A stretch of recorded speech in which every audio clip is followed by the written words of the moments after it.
everyone. Welcome back to another episode of Tag Talk. My name is Megan and I work on the marketing team at PC NAMETAG. And today I'm here with Emily Voorde. I'm so excited to have her. She is the founder and CEO of Into Strategies. And today she's going to teach us more about disability representation and advocacy within the events industry. So thank you so much for joining me, Emily. Yeah, thank you, Megan. Really glad to be here. Thanks for having me on. Wonderful. I would love to learn a little bit more about who you are and what you do. Yeah, absolutely. So my name is Emily Voorde.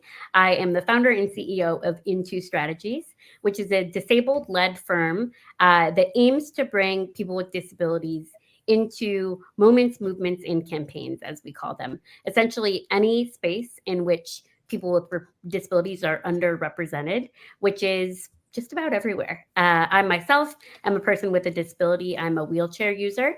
Can't see in the frame, but lifelong wheelchair user, and really, pride myself on being able to work with companies, events, organizations to ensure that they are being inclusive in their practice, knowing that inclusion at the end of the day is competitive advantage. People with disabilities are attendees, they're voters, they're donors, they're consumers. They want to be a resource and want to participate in the community, and being inclusive and accommodating of them can only serve to benefit your team or organization. I know you offer a lot of really great consulting and sourcing assistance. So could you tell me a little bit more about how you can help event planners specifically? Absolutely. So we do a variety of things at Into.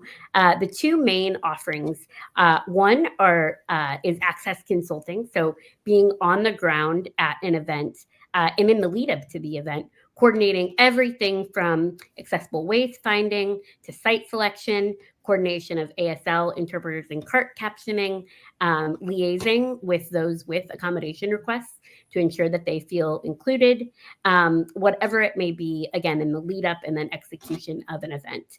And we often do this in concert with event producers or event organizers, again, to take that off their plate and make sure that they feel confident in the ways in which they are being inclusive. Secondarily, we do trainings and webinars for teams, volunteer teams, staff, to make sure that they feel confident in the language of disability and in disability etiquette. I often equate conversations about disability in some ways to conversations around race or sexual orientation. Sometimes if people don't have the language to engage on a topic, they just don't for fear of saying the wrong thing, doing the wrong thing. So at Into Strategies, we build that confidence. We provide you with the affirming language, the best practice, the training to engage with audiences and to feel confident doing so.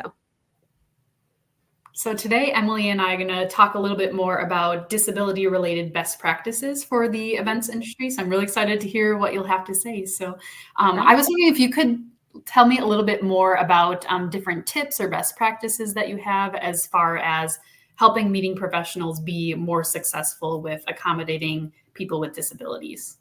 Absolutely. So I often tell event organizers, we don't know what we don't know. You don't by any means need to plan for every contingency. Sometimes event organizers or producers get overwhelmed because they think that they have to plan for every possible manifestation of disability or every possible scenario. And in actuality, you just need to rely on your clientele, your attendees, to tell you what they need. But in order to do this, you need to make sure that that information, that process is straightforward and streamlined. So what does this mean? For example, if you're going to be collecting registration information, or if individuals will be buying tickets or passes to your event, including a mandatory question that asks, are there any accommodations that would make this event more accessible to you? Perhaps you can't accommodate all of those requests, but you can follow up directly with individuals and discuss with them what their needs are, and meet those needs ideally if you can. So for example, I, a wheelchair user, might include in that comment box, I'm a person who uses a wheelchair. I'd request that there be stair-free access at this event. And somebody on the team perhaps even an access coordinator, could follow up directly and say, don't worry, Emily, the site that we selected is stair-free access. Or maybe it's not stair-free access, but we have an elevator that you can access, on the left side of the theater. So whatever it may be. So providing kind of a pathway for communication so that folks know what to expect. And again, you don't have to spend time and resources providing accommodations that perhaps nobody is going to be needing in the first place. Wonderful. Emily is such a wealth of knowledge. I highly recommend that you connect with her on LinkedIn. She does free consultations. So definitely recommend connecting with her and seeing how she can help you and your event, or even you and your team at your organization. So Great, Emily. I was wondering if you could leave us off with one really great, solid piece of advice for event planners. Yeah. All I would say is, say the word disabled, engage in the conversation. People with disabilities represent 1 in 4 Americans. When folks think about disability, ironically, they often think about somebody that looks like me, someone with a very visible physical disability. But disability actually encompasses so much more than that. Those with intellectual and developmental disabilities, those who are deaf or hard of hearing, those who are blind and low vision, those with temporary disabilities, those with chronic disabilities. The list goes on and on and on. And again, that doesn't need to feel overwhelming, but instead should feel empowering. This is a whole segment of the community that you have the opportunity to welcome, to be hospitable to, and again, to utilize as competitive advantage, whether it be through attendee numbers, through ticket sales, through donations, through volunteer hours, whatever it may be. An entire kind of untapped market, so to speak, of individuals. So don't feel overwhelmed. Engage on the topic, say disability, and never hesitate to reach out to Into Strategies if we can be of help with that. Great. Thank you so much, Emily. One really cool thing about Emily is that she has a very impressive background. So I was wondering if you could tell us, before we end our TAG Talk video today, could you tell us a little bit more about your time at the White House Office of Public Engagement? Absolutely. So I spent a little over a year in the White House Office of Public Engagement, serving as President Biden's liaison to disabled Americans. So the White House OPE, we like to call it kind of the front doors of the White House. So making sure that information coming out of the administration is reaching folks across the country, and vice versa, that people in the community know that they can reach the White House, that they can provide feedback and engage directly. So it's an incredible opportunity to build my network, and again, to engage with grassroots and grass top stakeholders on the ground that are doing this work day in and day out. So that, coupled with my actually initial background as a classroom educator, really set me up for success in being able to convey information about what it means to be inclusive and welcoming and hospitable, and again, to engage disabled populations in every nook and cranny of the country. Another really interesting position that you've had is being vice chair for the National Council on Disability. Could you tell us a little bit more about that too?